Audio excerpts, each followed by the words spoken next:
पॉम cartoon. ये कहानी है रमेश की, जो अपने बाबा के साथ रहता था। रमेश बहुत होशियार बच्चा था। वो हमेशा क्लास में अव्वल आता था। हमेशा की तरह सर रमेश की तारीफ करते थे। वाह बेटा रमेश, वाह, हमेशा की तरह तुम इस बार भी क्लास में अव्वल आए हो। धन्यवाद गुरुजी, आपका आशीर्वाद मुझ पे हमेशा बनाए रखे। सूर्योदय हुआ, पर यह सुबह रमेश के लिए अफसोस वाली थी। हर दिन की तरह वह स्नान लेने गया। बाथरूम में जाते ही उसे रोना आ गया।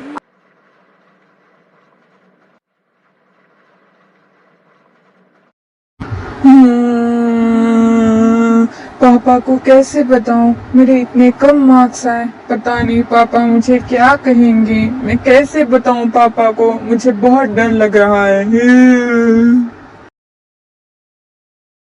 बेटा रमेश, महेश अंकल का फोन आया था। वे तुम्हारे बारे में पूछ रहे थे, तुम्हारी तारीफ कर रहे थे। वे अपने बेटे लक्ष्मण को बोर्डिंग स्कूल में डालना चाह रहे हैं। ये बात सुनकर रमेश बहुत हैरान हो। रमेश समझता है कि अगर उसके मार्क्स उसके पापा को पता चले तो वो उसे बोर्डिंग स्कूल में भर्ती कराएंगे, और वो डर कर बिना स्कूल गए पार्क चले जाता है। मैंने पापा का विश्वास तोड़ दिया। पापा समझते हैं कि मैं एक अफसर बनूंगा, पर मेरे मार्क्स बहुत कम हैं। पापा मुझे बोर्डिंग स्कूल में डाल देंगे। माँ के देहांत के बाद पापा ने मेरा बहुत ख्याल रखा। वो मेरी हर ख्वाहिश पूरी करते हैं, पर मैं उनकी ख्वाहिश पूरी ना कर सका। शायद मैं एक अच्छा अफसर नहीं बन पाऊंगा। मुझे पापा से दूर चले जाना चाहिए। मुझे उन्हें दुख नहीं देना चाहिए। 5 बज गए, रमेश स्कूल से वापस नहीं आया। मुझे स्कूल जाना चाहिए। स्कूल जाकर आज टीचर से भी बात कर लूंगा। प्रणाम गुरुजी, मैं रमेश को घर ले जाने आया हूँ। 5 बज गए पर वो घर नहीं आया। सुबह भी वो खामोश खामोश सा था। क्या उसने आपको कुछ बताया? आज रमेश स्कूल नहीं आया। उसकी परीक्षा में कम मार्क्स आए हैं। मैंने सोचा परीक्षा में कम मार्क्स आने के वजह से वो आज स्कूल नहीं आया। रमेश अपने पापा से दूर जाने के लिए बस स्टैंड चले जाता है।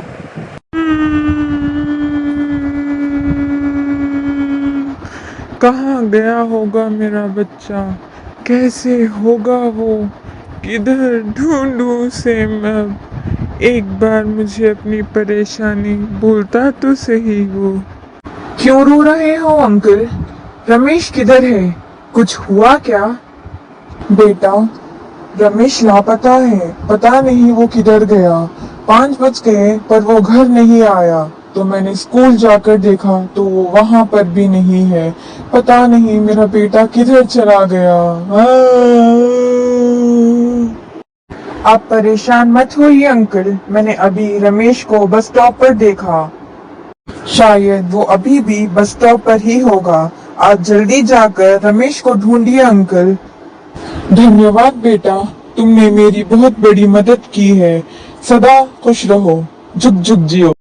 रमेश के पापा बस स्टॉप जाते हैं, पर वहाँ उन्हें रमेश नहीं मिलता। वो दुखी होते हैं। तभी उनकी नज़र एक कैफे पे गिरती है।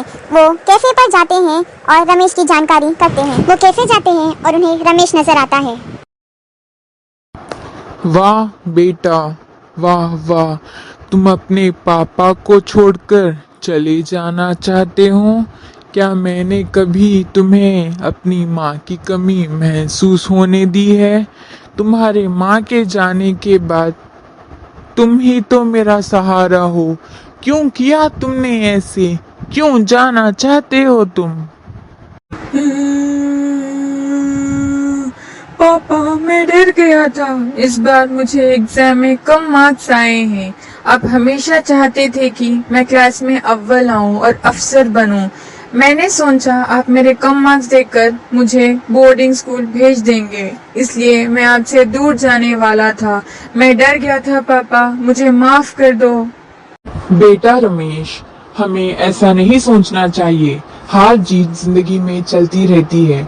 Success failure is a part of our life. कभी कभी असफलता के बाद ही इंसान को उसकी असली जीत मिलती है। हमारे इंडिया के नीरज चोपड़ा एक उदाहरण है। नीरज चोपड़ा ने कई बार असफलता देखी है, पर उनकी ये असफलता ही उन्हें सबसे बड़ी जीत हासिल हुई है। वे ओलंपिक्स में भारत के लिए गोल्ड मेडल जीते हैं। नीरज चोपड़ा जैसे हम भी हमारे फेलियर से सीखना चाहिए और उसे दोहराना नहीं चाहिए।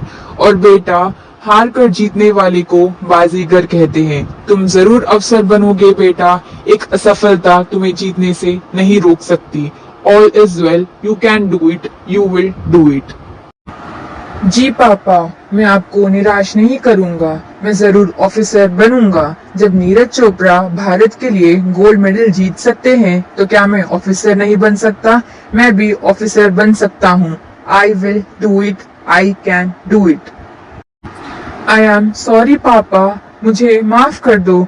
मैं दोबारा ऐसा नहीं करूंगा। मैं आपसे कभी दूर नहीं जाऊंगा। मुझे माफ कर दो पापा। आई लव यू पापा, आप वर्ल्ड के बेस्ट पापा हो। ये मैं बोर्डिंग स्कूल नहीं जाऊंगा। मैं अपने पापा के साथ रहूंगा। मैं अच्छा पढ़ूंगा और मैं ऑफिसर बनूंगा।